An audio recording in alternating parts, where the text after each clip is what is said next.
Gef the Talking Mongoose. Let's talk about my favorite cryptid for a minute. The notorious ball of fluff that is known for saying, "I do it for the devilment," who loves bacon without the fat and chocolate. The entity that was just as likely to gossip about the weirdo across the island, as well as steal your knickers into a hidey hole.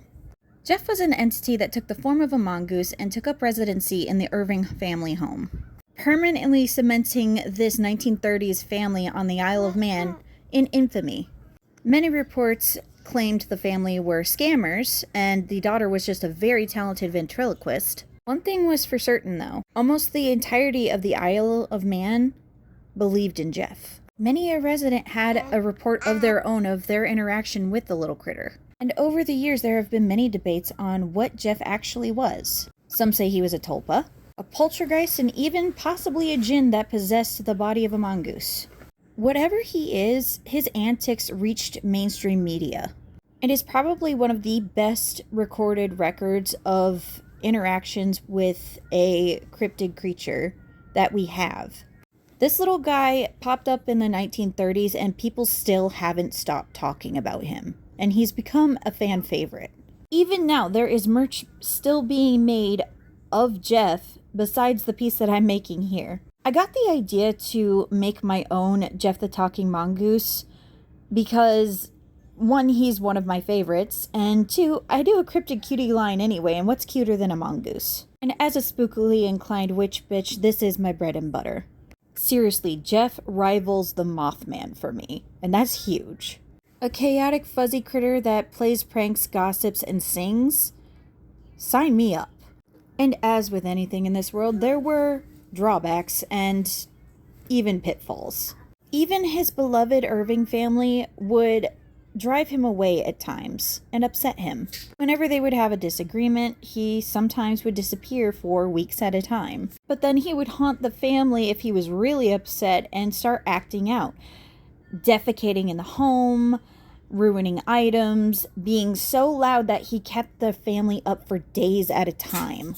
And when Gef inevitably went too far, he would give them apology gifts, leaving strangled rabbits on their front doorstep to sell at the market the next day for money.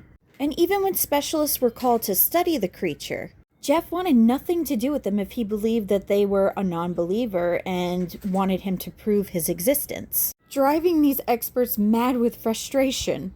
In my opinion, whether he is actually an entity or just the imagination of an entire island's fiction, it's a great story and he's quite the character. And from the stories that I've read about this little guy, he's like a cartoon character come to life, which is why he's cemented himself in my heart as one of my favorite cryptids.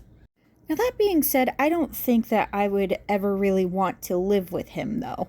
Because as a spiritually sensitive person myself, living under those conditions, basically potentially being haunted for that long, can do some really, really bad damage. Emotionally, psychologically, mentally. Because from these stories, the Irvings had hit their limit with him. Not only had they gone up in infamy and grown quite popular, they had also become pariahs in their community. And to this day, people only know their names because of Gef. Even the Irving's daughter's reputation had been torn to shreds, because one of the articles written about them was she was a talented ventriloquist that had no friends. Mind you, she was a teenager at the time. And as we all know, when you're in high school or middle school and in your teen years, reputation is everything, and that probably demolished whatever type of social life she could have possibly had on that small island. So I can only imagine that she probably isolated herself, went inward, and probably relied on Gef more. It probably didn't help matters that Gef was particularly fixated on the Irving daughter as well. So much so that the Irving parents tried to separate the two by moving her room. And Gef not liking that, screaming, "I'll follow her wherever you move her!" Now, why these two got particularly close and had kind of a toxic friendship is unknown, or how that even developed, but I imagine it did not help matters. That's only a few of the unsettling things that he did. He would also call random residents of the island at random hours of the day and night, saying cryptic shit that only that individual knew and never told a soul. A family member's last words, arguments had between two people. And how was he able to use the phone? Why, he had tiny human hands with nimble little fingers, of course. Gef even stated himself that if he showed himself to anybody, the sight of his actual likeness would make people mad. Like inconsolably mental. And whether these cryptic messages were just a way to unsettle people and mess with them and a prank of sorts, or if he was serious, nobody really knows for sure. He even told one of the specialists that tried to interview him that he could, quote, "I could hurt you if I wanted, but I won't. You have no idea what I'm capable of."